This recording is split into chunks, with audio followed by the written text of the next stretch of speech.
Brace, spill the tea. My friends keep debating whether or not they should use CLIs or MCPs when it comes to building agents. So I want to hire your friends, but at a high level, an MCP is a standard API spec for giving tools to LLMs, and a CLI is what we all know and love, a command line interface for calling APIs through a shell.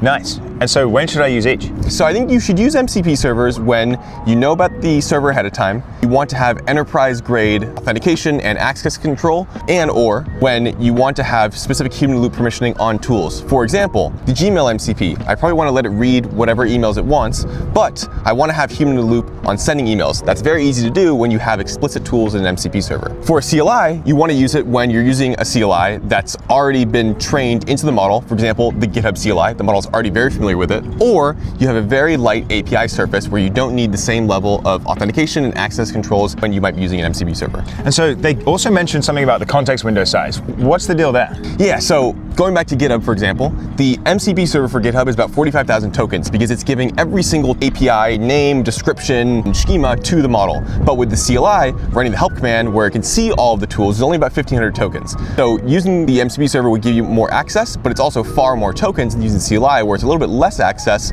but way fewer tokens. That makes sense. And that's good tea.